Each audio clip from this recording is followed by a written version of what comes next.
Olá pessoal, tudo bem? Aqui é o professor Gabriel do curso de Física do Macau Solidário. Vamos para a nossa nona aula, né, pessoal? Estamos acabando aqui o nosso curso, que vai ser sobre ciências térmicas e ondulatória, tá? Eu juntei esses dois temas, pessoal, para dar tempo da gente varrer pelo menos a maior parte dos conteúdos aí mais importantes aí de física que podem cair no Enem, vestibulares e concursos, tá? Bom, pessoal, então no que nós veremos na aula de hoje? Na parte de ciências térmicas, nós vamos começar falando sobre os mecanismos de transferência de calor, tá? Normalmente não se cobra muito acerca das equações que regem, né, esses mecanismos, por mais que eu tenha colocado elas aqui, né, para a gente dar uma olhada, mas o que é mais importante para vocês entenderem, pessoal, é quando ocorrem esses mecanismos, né? Então, quando que a gente tem esses mecanismos aqui, quando eles existem. E aí, por fim, nós falaremos no tópico aqui que eu acredito que seja mais importante, que cai com muita frequência aí no Enem e outros vestibulares, que é a parte de calor sensível e calor latente. Quem não ouviu falar, vai ouvir falar bastante. E é uma parte muito fácil, muito simples, que cai, tá? Então é uma parte que vocês têm que acertarem se cair numa prova dessas, tá? E por final nós veremos alguns conceitos de ondulatória, tá? Eu trouxe bem resumido, tá? De tal forma que eu vou tentar fixar mais para vocês esses conceitos conforme a gente for fazer os exercícios na aula seguinte, tá? Então eu trouxe uma parte bem básica para dar tempo da gente varrer todos esses conteúdos aí. Bom, pessoal, os principais mecanismos de transferência de calor que existem são esses três, tá? Vocês podem ver outros tipos de mecanismo, como evaporação, né? Entre outras coisas, né? Transpiração, né? Mas eles são mais fáceis da gente entender, né? Os principais aqui, que são um pouco mais complexos e pegam um pouquinho mais, são esses três, que é a condução, a convecção e a radiação, tá? Então, eles são, pessoal, empregados basicamente para você estimar o calor total que foi transferido para o sistema, o calor que foi dissipado pelo sistema, tá? Então, o enfoque aqui nosso vai ser principalmente nesses três mecanismos aí, tá? A condução, pessoal, ao meu ver, ele é o mais simples da gente entender, tá?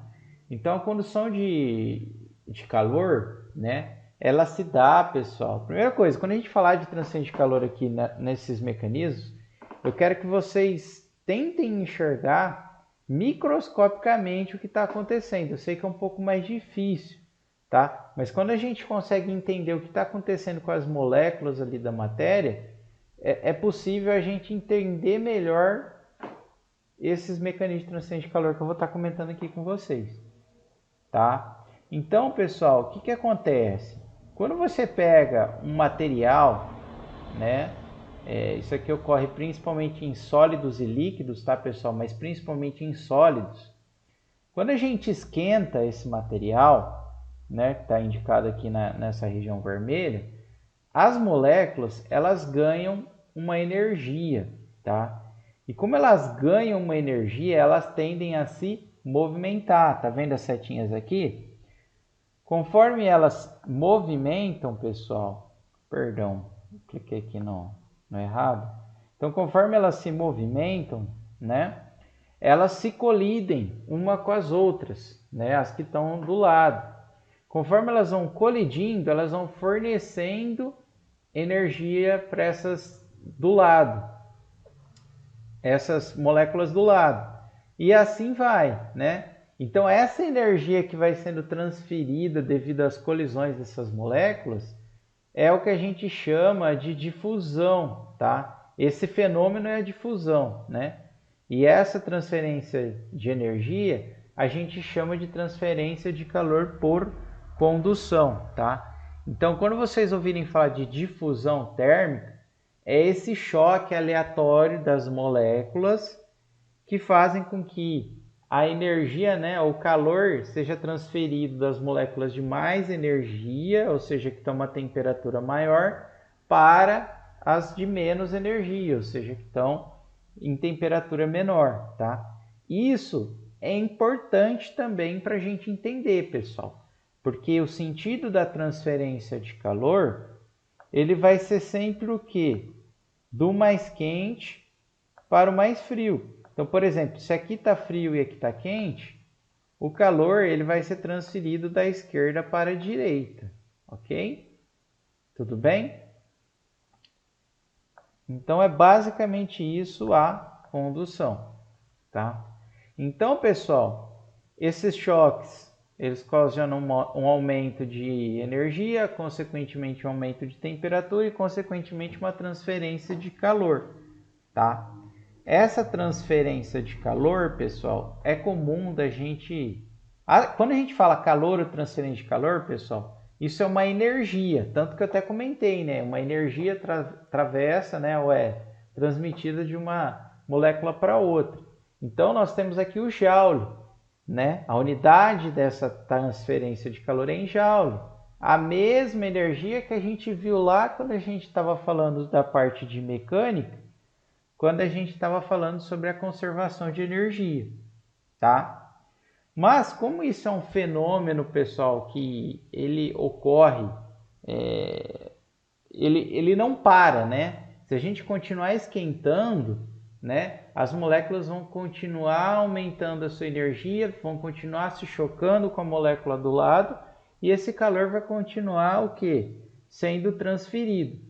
Então é comum, pessoal, a gente também trabalhar aqui, quando a gente fala de calor, em taxa de transferência de calor. O que é essa taxa de transferência de calor? Essa energia é uma média, né, dessa energia que está sendo transferida em relação ao tempo, tá? E aí, se vocês se recordam, que eu lembro que eu falei para vocês lá quando a gente teve aula de potência, né? Essa taxa de transferência de calor, ela possui a mesma unidade de potência, que não sei se vocês se recordam, mas era o quê? A variação de energia, né? Ou trabalho dividido pelo tempo, tá? E como que a gente calcula, pessoal, isso para a condução, tá? Aí agora eu vou escrever aqui com vocês, tá? Por meio dessa expressãozinha aqui, tá? Veja que a gente tem basicamente a diferente temperatura, acho que é clara, né? Ó, é a temperatura mais quente menos a mais fria, tá? Não, né, ó, então vou colocar o T, são as temperaturas. Quem estiver anotando, dá uma pausada, tá? Não importa, tá, pessoal? Essas temperaturas, como é uma variação, vocês podem utilizar tanto em Celsius ou Kelvin. Como assim Celsius ou Kelvin, professor? O grau Celsius, ele é uma escala de temperatura relativa, tá? Acho que até seria interessante eu ter passado isso aqui antes. Mas vamos comentar, né? Então, é uma escala de temperatura relativa. E o Kelvin é uma escala de temperatura absoluta, tá? Como assim, professor? A gente está acostumado com a graus Celsius, tá? Mas basicamente é isso aqui, tá?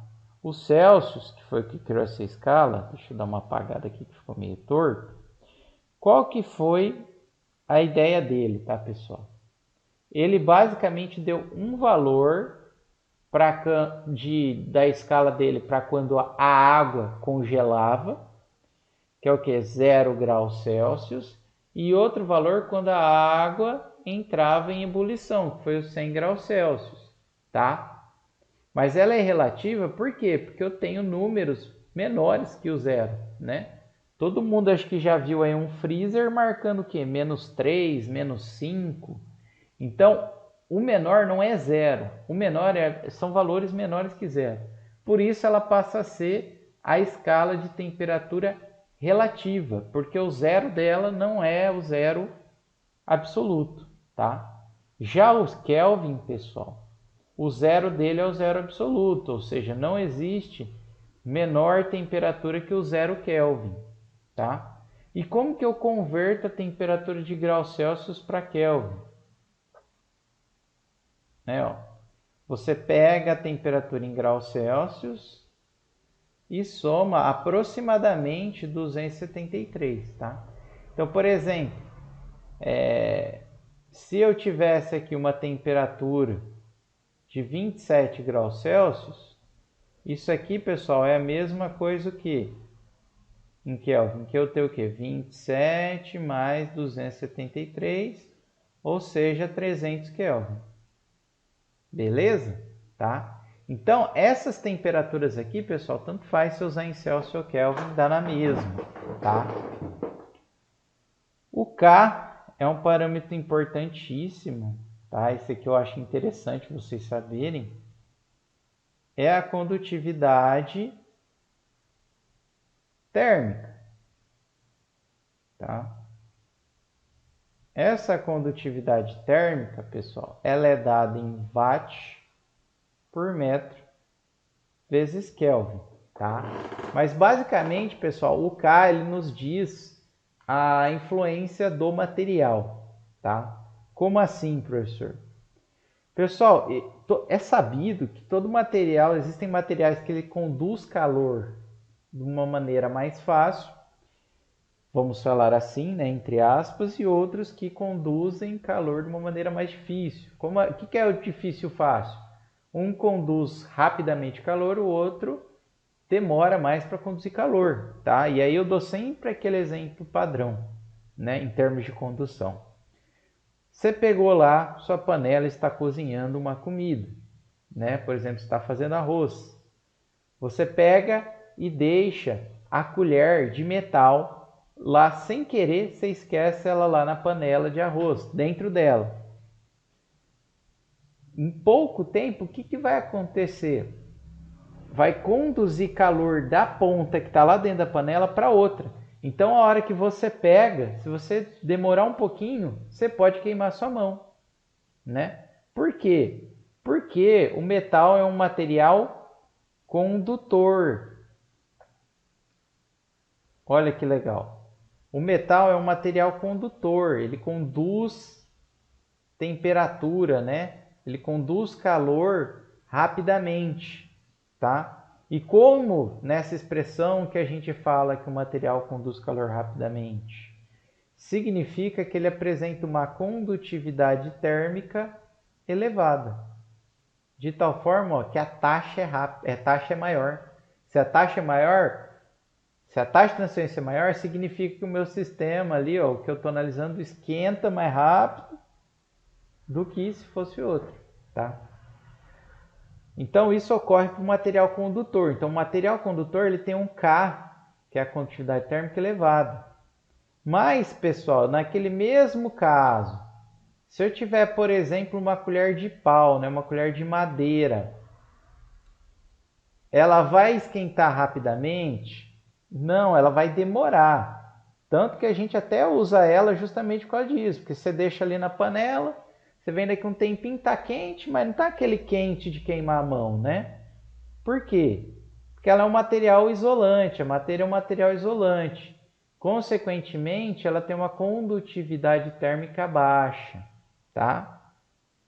Então, pessoal, esses conceitos são importantes. Então, o material condutor é aquele que esquenta ou resfria rapidamente. Por quê? Porque a condutividade térmica dele é elevada. E o material isolante? O material isolante é um material que tem uma condutividade térmica baixa, então ele demora para esquentar e demora para resfriar. Exemplo de material condutor, qualquer metal, pessoal. Alumínio, aço, cobre, tem uns que são mais que os outros, né? Mas os metais, de uma maneira geral, são condutores. Exemplos de materiais isolantes, madeira, plástico, tá? E aí o A e o L, pessoal, é a influência geométrica, né? O A é a área que está transferindo calor, né? Seria, por exemplo, Essa área aqui, tá, pessoal? Aqui a gente não tá mais analisando, mas se a gente tivesse um bloquinho aqui 3D, a área seria essa aqui que a gente não está enxergando, ó. Seria essa área aqui, ó, tá? E o L, pessoal, é a espessurinha aqui, ó, do meu sistema, essa distância. Então veja que se eu encurtar, né, essa distância L aqui, as moléculas elas vão estar mais comprimidas, né? Você vai ter uma distância menor entre as moléculas. Então, consequentemente, é mais fácil de eu transferir calor, né? Como assim, professor? Vamos analisar isso melhor. Pessoal, o que vai esquentar mais rápido? Você deixar uma colher curta ali na panela ou uma colher comprida?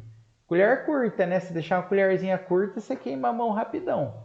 A comprida demora um pouquinho mais, tá? Ok? Beleza. Isso é da condução, pessoal. Vamos agora para a convecção. A convecção, pessoal, a gente ainda continua tendo aquele choque de partículas, tá? Então a gente ainda tem aquela difusão térmica. Só que essa convecção, pessoal, ela ocorre principalmente quando eu tenho um fluido. O que é um fluido? Fluido é o que? Líquido ou gás, né? Em contato com uma superfície a uma temperatura diferente do fluido, tá? Então, dentro desse fluido aí, eu vou ter esse choque de partículas, só que eu também tenho uma influência do movimento global do fluido, tá? Para o que? Ocorrer essa transferência de calor. Interessante, né? Mas o que é isso, pessoal? Vamos dar um exemplo. Então, pessoal, o exemplo que eu sempre gosto de dar é da geladeira, tá? Vocês vão entender, né, melhor quando eu der esse exemplo aqui. Então vamos desenhar aqui a nossa geladeira, tá? Essa geladeira, pessoal, é aquela mais convencional, tá? Que o freezer fica em cima, né? Mas não vamos nem pensar no freezer. Vamos pensar naquela parte que não tem o freezer, que é aquela parte ali de baixo, tá? Mas eu não sei se vocês repararam, mas nessa região aqui de cima da geladeira, eu sempre vou ter o ar mais frio, tá? E aqui na parte de baixo da geladeira, eu vou ter o que? Sempre o ar mais quente. Não sei se vocês repararam nisso, tá? Mas é assim que acontece, tá? E como, pessoal, que esse ar ele não fica quente para sempre, esse aqui frio para sempre, né? Sendo que o ar frio é aqui vem daqui de cima, tá? Isso ocorre por causa do efeito da convecção, tá? Ou seja, eu obrigo o ar ele a ter um movimento global aqui dentro. Que movimento global é esse? Perdão, pessoal. O que acontece? Para isso, né, a gente precisa analisar o que acontece com o gás quando eu aumento a temperatura dele ou eu diminuo a temperatura dele. Se eu aumento a temperatura do gás, ele fica menos denso, correto? Ele fica com uma densidade menor. O que é ter uma densidade menor? Ele fica mais leve, ok? Então a tendência do ar quente é subir, né? Ó. Não é à toa que lá no balão, né, pessoal? O pessoal subir, o que eles têm que fazer? Botar fogo. Botar fogo o quê? Para esquentar o ar. Quando ele esquenta o ar, fica mais leve, aí ele sobe, tá? E o ar frio, pessoal, o que acontece? Se o meu ar ele fica mais frio, ele fica mais pesado. Então a tendência do ar frio é descer, né? O que é pesado desce, o que é quente sobe. Então veja, pessoal, que aqui dentro eu tenho que esse movimento circular, né? Do que? Do frio descendo e o quente subindo. E isso faz com que eu transfira calor por convecção aqui dentro. Ou seja, eu consigo resfriar ou gelar tudo que eu tenho aqui dentro da geladeira, tá? Então, esse vai e vem, ou seja, o frio desce, o quente sobe, que é o movimento global. Quando eu tenho esse movimento global mais a difusão, nós temos o que a gente chama de advecção, né? E aí nós temos o que? O mecanismo de transferência de calor chamado de convecção. Ou seja, quando eu tenho convecção, quando eu tenho um fluido a uma temperatura, isso aí é bom anotar, tá, pessoal? Quem tá aí, vai anotando. Diferente da superfície. Por quê? Porque se eu tiver o fluido a uma temperatura diferente da superfície, eu vou ter uma transferência de calor da superfície para o fluido ou vice-versa, né? Depende da temperatura de cada um, né? E, além disso, como é um fluido, eu vou ter um movimento global, tá? Ok? Aqui, pessoal, eu coloquei até os créditos aqui do vídeo do YouTube, mas eu tenho um experimento de convecção, tá? Então, ó, pessoal, aí o cara ele pinga gotas de um corante vermelho na água, tá? E aí ele vai colocar ali naquela vermelho e azul, perdão, né? Ele vai colocar embaixo aqui. Então veja que a água está paradinha, né? Ele não está misturando, né? Ó, dá para perceber pelo corante. Ele coloca um copo de água quente ali embaixo, tá? Aí o que vai acontecer? Vai acontecer aquele efeito que eu falei. O fluido aqui vai ficar quente, né? Ó, a água está uma temperatura diferente daqui da parte de baixo que vai esquentar. Então vou ter convecção, né? Aí o fluido que fica quente, ele fica mais leve e sobe e o frio desce, tá? E aí vai dar para a gente ver com bastante clareza isso com base do efeito do corante, tá bom? Né? Eu acho que ele vai dar um corte aí logo logo, vai dar para ver. Vamos aguardar um pouquinho, que é muito bacana para entender essa parte. Mas ó, vocês estão vendo, ó? Tá vendo? Ó o fluido quente. O fluido esquentou, ó, tá mais leve, ele vai subir. Tá subindo, ó. E aí tá entrando o quê? O fluido mais frio no lugar dele, ó. Que é o quê? O corante azul. Então veja que eu tenho aquele movimento de quente, sobe e frio desce, que ocasiona o quê? A convecção. Beleza? Ó que bacana. Bacana, né, pessoal? E como que eu estimo a convecção? Como eu calculo? Por meio de um coeficiente de transferência de calor por convecção, H, por meio da área de troca de calor. Qual área é essa? É a área da superfície, tá, pessoal? Tá? É a área de contato entre o fluido e a superfície, tá? TS e T infinito são as temperaturas do fluido e da superfície, tá? Interessante que esse coeficiente H, pessoal, ele depende de vários aspectos, né? Como, por exemplo, o tipo de fluido. Aí eu dou o exemplo, todo mundo já deve ter feito isso em casa. Quem aí já cozinhou um ovo? Aí você cozinha o ovo, né? Terminou, aí você quer esfriar ele para comer, tá? Se você deixar o ovo paradinho o ar vai resfriar o ovo. Ele vai demorar. Agora, se você pega e põe a água da torneira, o que acontece? Ele vai resfriar rapidinho.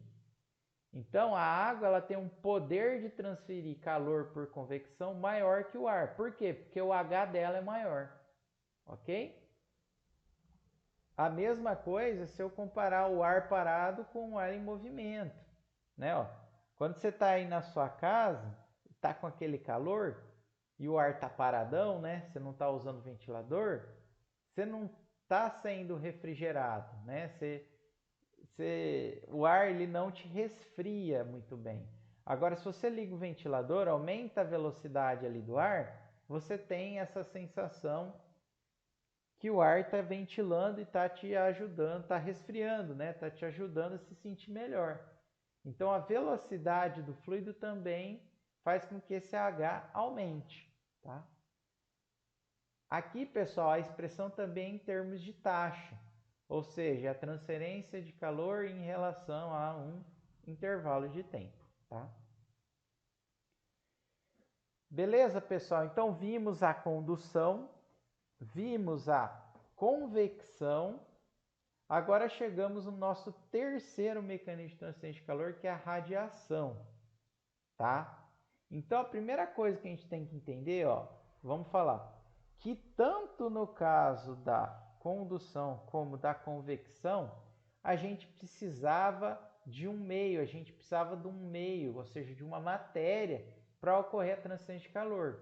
No caso da condução, eu precisava ter as moléculas ali próximas, né? Ou seja, normalmente a condução ocorre num meio sólido, né? Ou seja, onde as matérias estão mais próximas, e eu preciso do contato entre elas para ocorrer.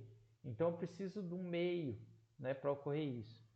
E no caso da convecção, eu preciso do fluido, né? Eu preciso ter um meio fluido, né, para que ocorra aquele movimento global e a difusão, ou seja, choque das moléculas também, tá? Se eu não tiver um fluido, se eu não tiver um sólido, eu não tenho esses mecanismos de transferência de calor. Então, por exemplo, lá no vácuo, lá no espaço, né, que é aproximadamente o vácuo, eu não tenho convecção, eu não tenho condução, tá?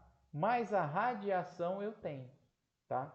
Então, a radiação, aqui, pessoal, estou falando da radiação do ponto de vista de transferência de calor, ou seja, da radiação térmica, tá ok? Não confunda com as outras radiações. Aqui eu estou falando do mecanismo de transferência de calor, radiação, tá?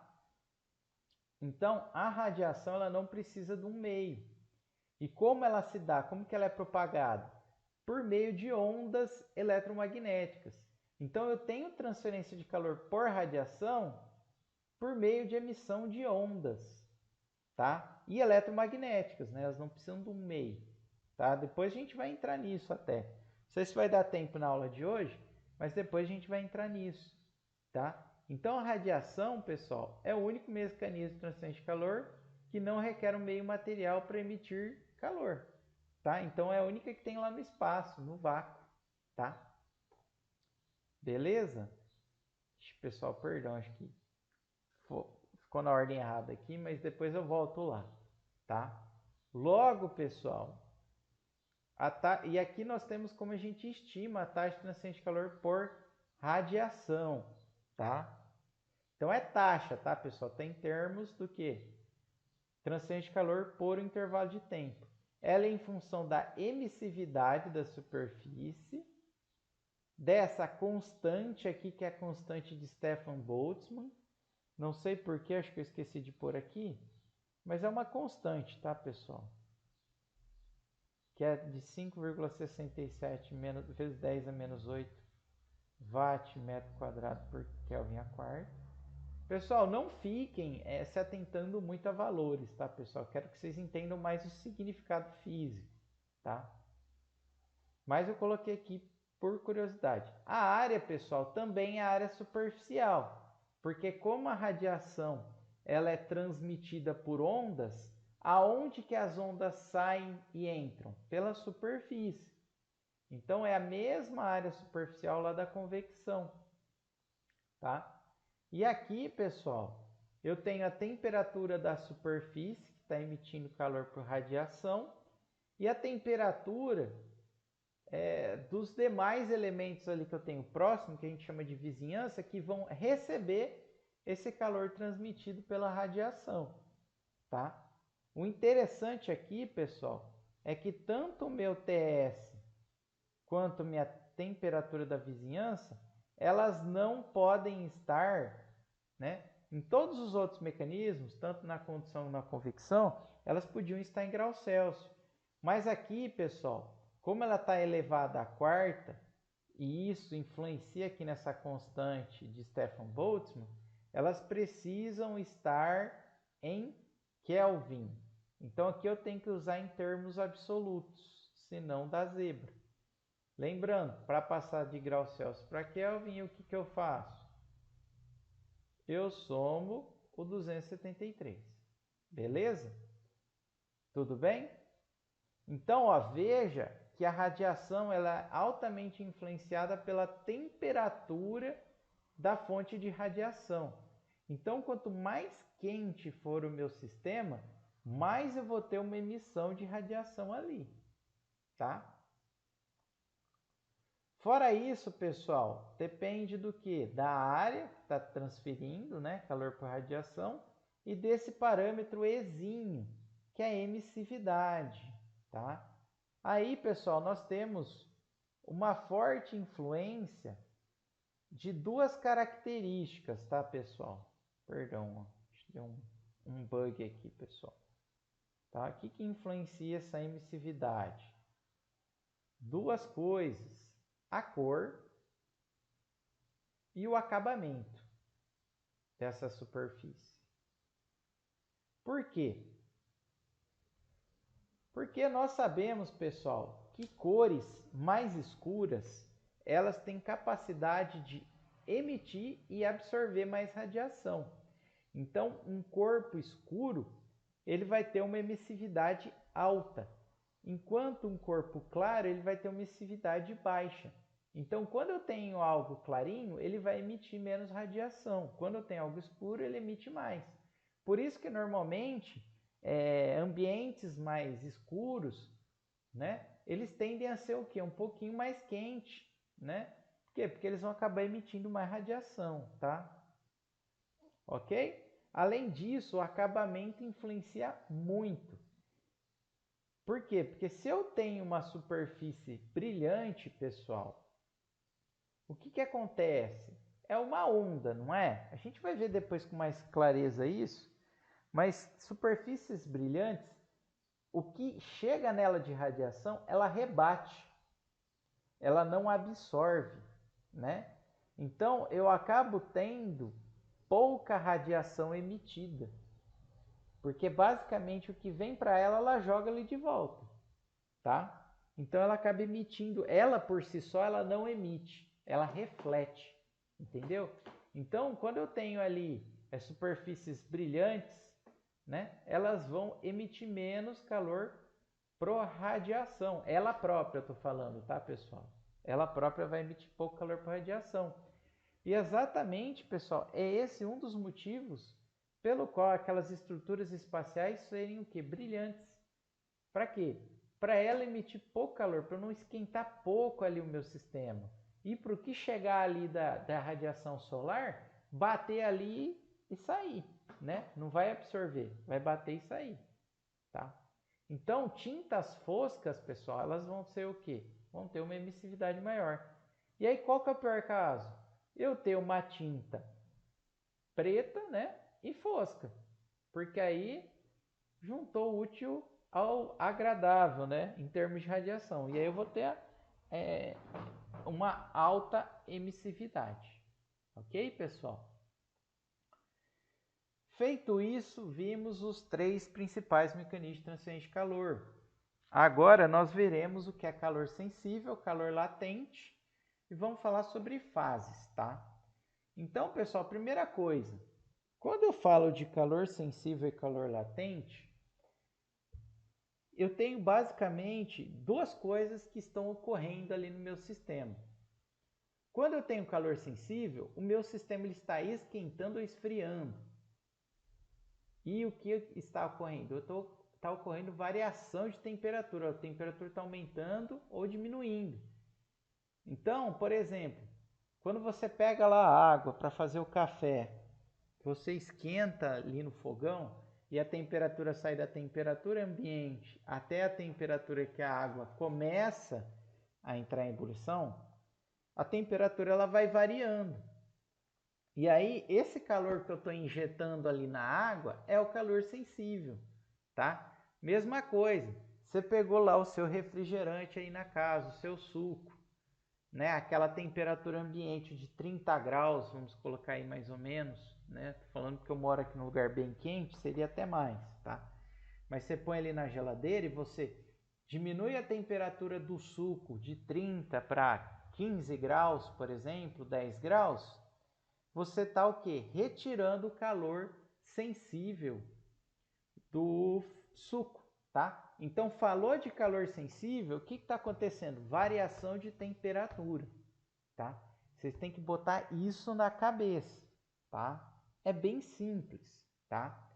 Já o calor latente ocorre quando a substância muda de fase. Como assim muda de fase? É quando a substância evapora, é quando a substância condensa, tá? Evaporar é o quê? Passar do líquido para o gasoso. Condensar é o quê? Passar do gasoso para o líquido, ok? Então, o calor necessário para eu fazer a substância mudar de fase é o calor latente. E aí, pessoal, vocês têm que lembrar também disso. Quando a substância muda de fase, a temperatura dela é constante.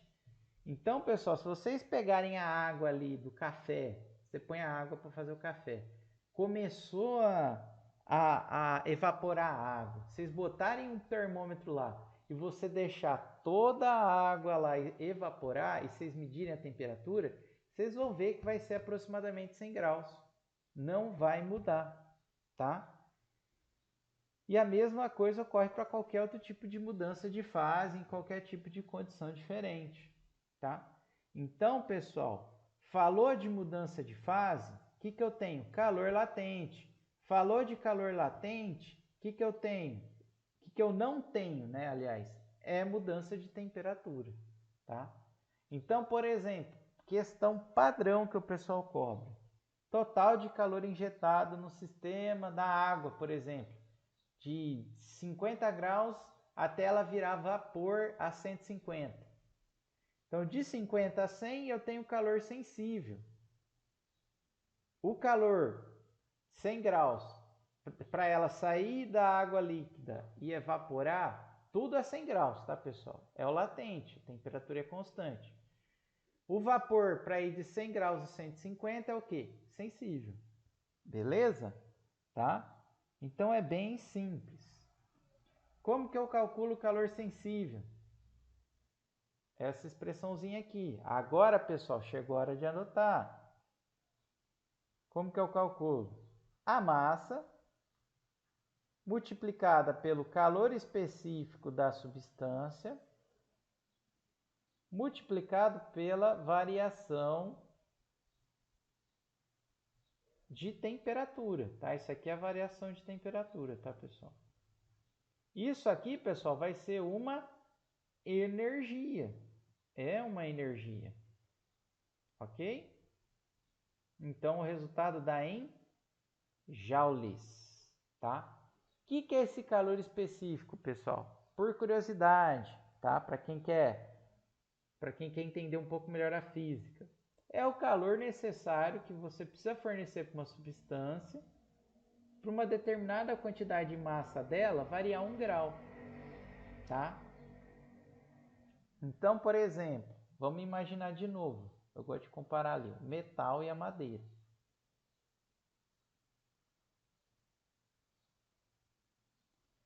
Para o metal é necessário eu ter menos calor para variar uma certa quantidade de massa, 1 grau de metal. Tá? Então eu preciso menos calor do que para madeira. Para madeira eu preciso o quê? Injetar bastante calor para ela variar 1 grau. Então o calor específico do metal ele vai ser o quê? Menor que o da madeira. Tá? Ok? Beleza? Em termos de potência, pessoal, lembra? Como que eu transformo energia em potência? Divide pelo tempo, né? Então, esse aqui é pontinha potência, tá? Em termos de taxa de transferência de calor, né? Aí a minha massa, ela vira o quê? Vazão em massa.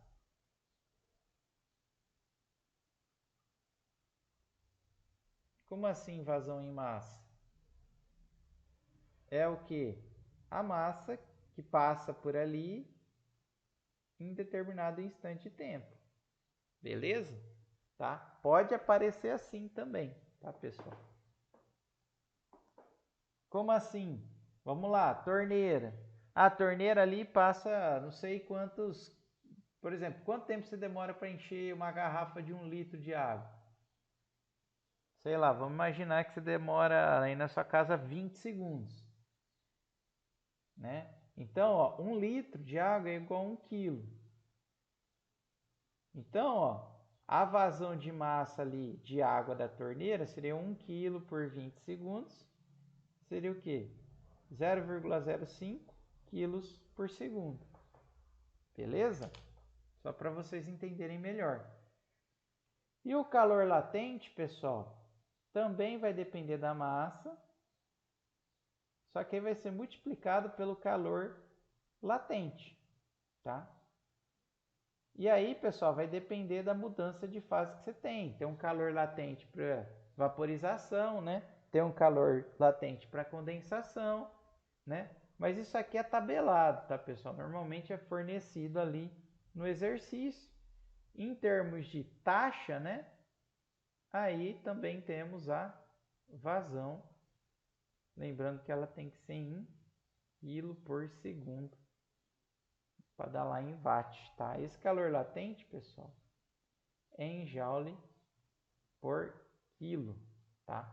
O CP, pessoal, ou CP não, perdão. O calor específico é em joule por quilograma Kelvin. Eu esqueci de falar, tá, pessoal? Beleza? Então vamos lá. Beleza, acabamos a parte aqui da parte de térmica, né, da coisa, e vamos então fazer as nossas dinâmicas para verificar se a gente compreendeu o que foi visto, tá? Então vamos para a dinâmica 1. Em uma indústria alimentícia para a produção de doce de leite, utiliza-se um tacho de parede oca com uma entrada para vapor d'água a 120 graus Celsius. Então entra vapor d'água a 120 graus Celsius e uma saída para água líquida em equilíbrio com o vapor a 100 graus Celsius, tá? Então entra a 120. Vamos lá, ó. Vamos desenhar o tacho. Na entrada do tacho, eu tenho que vapor da água a 120 graus Celsius. Na saída, ó, o que ele está falando? Ó? Água líquida e vapor. Ó. Então, eu tenho água mais vapor a 100 graus Celsius. Né? Ao passar pela parte oca do tacho, o vapor d'água transforma-se em líquido. Tá? Ok? Já falou até, né? Que tinha água líquida mais vapor. A parede transfere essa energia para o interior do tacho, resultando na evaporação da água e, consequentemente, concentração do produto. Tá? Então, esse calor aqui, pessoal, ela é utilizada para esquentar o produto, né? Ó, né? E aí a água desse produto evapora e aí ele fica mais concentrado. Tá? Basicamente é isso que ele está falando. Então, no processo de concentração do produto, é utilizada energia proveniente de... Aí está escrito calor latente de vaporização, calor latente de condensação, dos dois, né? E do calor latente de condensação e do calor latente de vaporização, tá? Então, pessoal, vamos ver, ó. Se entrou vapor a 120 e saiu água mais vapor a 100, o que eu tenho? Ó? Não tenho variação de temperatura? Se eu tenho variação de temperatura, ó, que é o ΔT, qual o calor que eu tenho? Eu tenho calor sensível. Teve variação de temperatura. Então essa aqui você já despreza, né? Porque teve calor sensível. Eu tive calor latente? Tive calor latente. Por quê? Porque aqui, ó, ele fala que o vapor d'água se transforma em líquido. Então, na saída, eu tenho líquido e vapor. Então, eu tenho uma mudança de fase, né? Se eu tenho mudança de fase, eu tenho que calor latente. Aqui eu esqueci, pessoal, estava escrito somente calor latente, né? Também não é. E qual mudança de fase? Não é do vapor para o líquido? Não é? Se ele está indo do vapor para o líquido, o que está acontecendo? Está acontecendo a condensação. Com isso, o que a gente sabe? Que vai ter calor sensível e calor latente de condensação. Ok? Então, o correto seria a resposta D. Isso aqui caiu no Enem, tá, pessoal? Veja que é bem simples de entender. Tá? Vamos para essa agora. A variação da incidência de radiação solar sobre a superfície da Terra resulta em uma variação de temperatura ao longo de um dia, denominada amplitude térmica. Edificações e pavimentações realizadas nas áreas urbanas contribuem para alterar as amplitudes térmicas dessas regiões em comparação com regiões que mantêm suas características naturais, com presença de vegetação e água. Já que o calor específico do concreto é inferior ao da água, assim, parte da avaliação do impacto ambiental que a presença de concreto proporciona às áreas urbanas consiste em alterar a substituição da área concentrada por o mesmo volume de água e comparar as variações de temperaturas devido à absorção da radiação solar nas duas situações. Desprezando os efeitos de evaporação e considerando que toda a radiação é absorvida, essa avaliação pode ser realizada com os seguintes dados. Aí ele fornece a densidade da água e do concreto e o calor específico de ambos, tá? Então aqui falou, pessoal, que o volume é o mesmo, tá? Ele compara para o mesmo volume o que aconteceria com a água e o que acontece com o concreto. Então, aqui, ó, mesmo volume, está escrito aqui, ó. Então, ele quer saber a razão entre as variações de temperatura nas áreas concretadas e alagadas, tá? Além disso, pessoal, o calor que é transferido ali para os dois é o mesmo, ok? Tudo bem? Então, ó, o que a gente vai fazer aqui?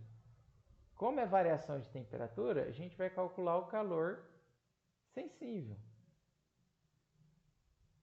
tá? Do concreto, vamos ver como que ficaria o ΔT. Né, ó. O concreto, a gente viu o que? Ó, Q é igual a MC ΔT do concreto. Se eu isolar o ΔT do concreto, eu teria o Q dividido pelo MC. Beleza? Tá? Tudo bem, pessoal? A massa, pessoal. A massa, como que a gente estima? Aí tem que lembrar do conceito de densidade. Eu não passei, mas foi até bom. Densidade, que está escrito aqui, ó, esse carinha aqui é a densidade, tá, pessoal? Essa letra grega aí que o pessoal usa Rho normalmente. Ela é massa pelo volume. Então, se eu quiser achar a massa, eu multiplico a densidade vezes o volume, tá?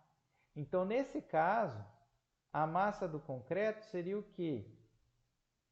A densidade do concreto, volume, vezes o calor específico do concreto. E aí eu posso fazer o quê? A mesma coisa para a água, né? Se eu fizer a mesma coisa para a água, isolar aqui na fórmula do calor sensível, eu vou ter o Q dividido pela massa da água, calor específico da água. A massa da água é o que? A densidade da água vezes o volume, calor específico da água. E aí ele quer saber a razão entre as variações de temperatura nas áreas concretadas e alagadas. Então seria o meu ΔC, né, do concreto dividido pelo ΔTA. Então ficaria ó, Q sobre ρCV calor específico do concreto, dividido pelo Q, sobre ρ da água, volume e calor específico da água. Vamos pegar outra aí. O que é igual? O calor fornecido é o mesmo e o volume também é o mesmo. Está até escrito ali no enunciado. Tá? Esse era o azul escuro. Vamos seguir o escuro. Divisão da divisão, pessoal, vai ficar ρA, VA. E aqui embaixo é o quê? ρC, VC.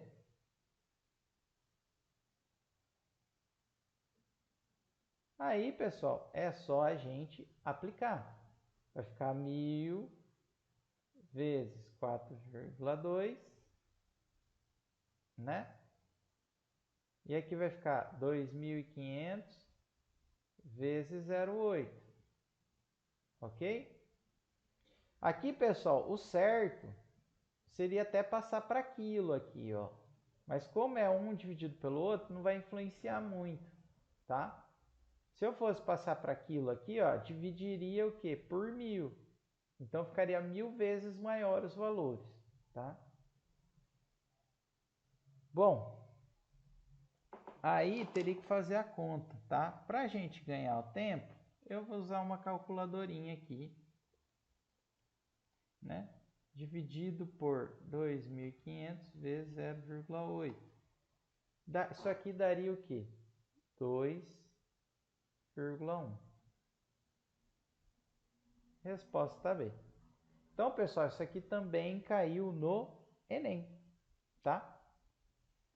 E aí, para finalizarmos a aula de hoje, vamos fazer a dinâmica 3, que consiste da seguinte questão. O manual de uma ducha elétrica informa que seus 3 níveis de aquecimento, morno, quente e superquente, apresentam as seguintes variações de temperatura de água em função da sua vazão.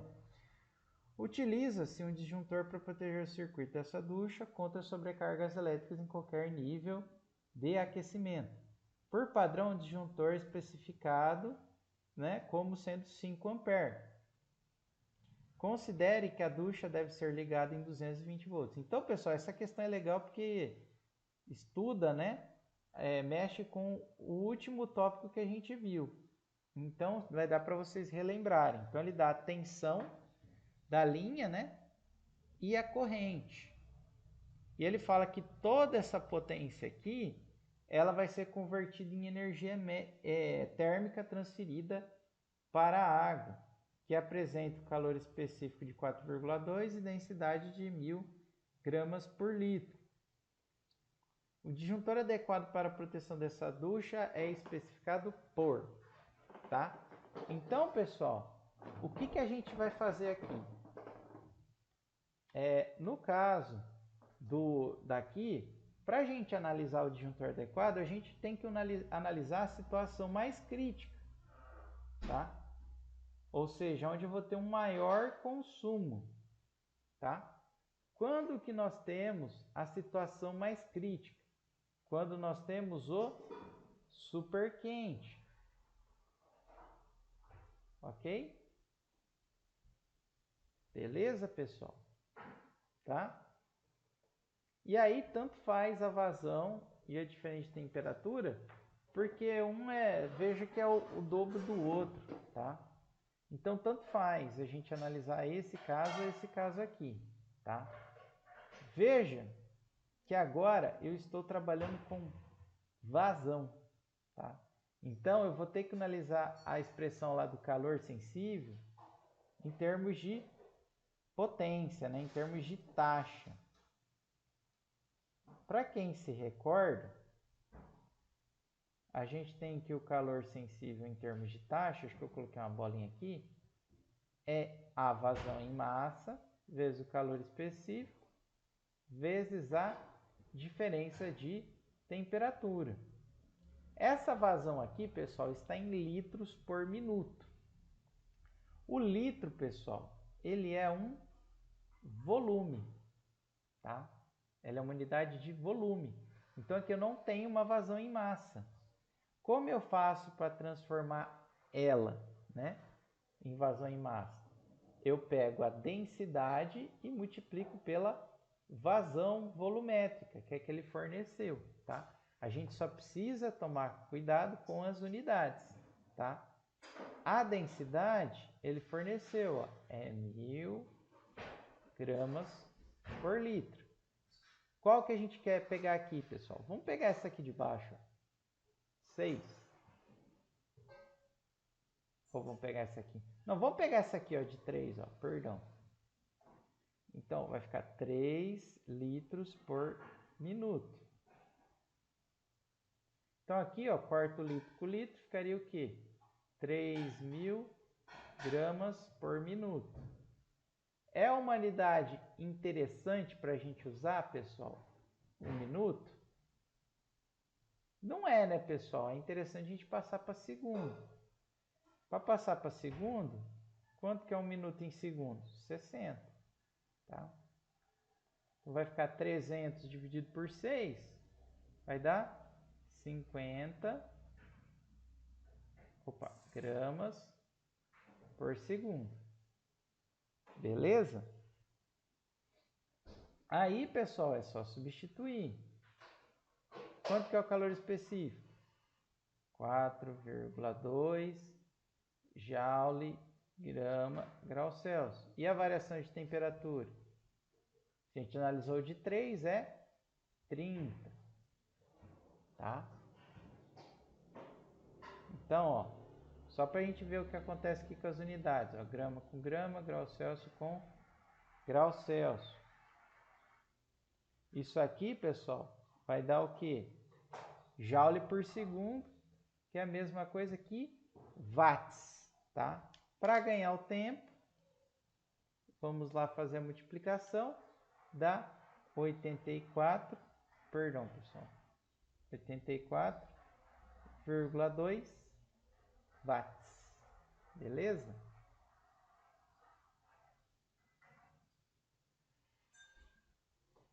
Tô achando estranho, hein?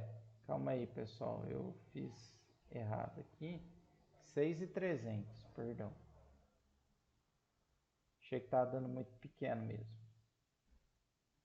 Então, isso aqui dá 6.300 watts. Essa potência é a que vai ser o quê? Injetada, né, pela elétrica, né, pela parte elétrica. Eu tenho informações, eu preciso saber a corrente. Por quê? Para escolher o disjuntor adequado. Como eu calculo a potência elétrica, pessoal? Com a tensão e a corrente? V vezes o I. E essa potência elétrica, ela tem que ser igual à taxa de transferência de calor. Então, meu I vai ser o quê? 6.300, né, que é o quê? Dividido pelo V. Ou seja, 6.300 dividido por 220. Isso aqui daria uma corrente de 28,63 amperes. Então, nessa condição de superquente, a corrente daria isso. Eu posso selecionar um disjuntor menor que esse aqui? Não, não posso, porque se eu ligar no superquente, o disjuntor vai o quê? Desligar a energia e eu não vou conseguir utilizar o chuveiro, tá? Qual disjuntor seria o mais adequado? O maior que esse. Pode ser o de 60? Pode. Mas o que acontece? Ele é mais caro. Então, o mais adequado seria o de 30, porque ele é mais barato e também tem o quê? Um valor um pouco acima do que é colocado ali no caso mais crítico, tá? Que é onde eu tenho o super quente. Então, pessoal, espero que vocês tenham entendido e até a próxima aula, no qual nós começaremos a falar sobre ondulatória.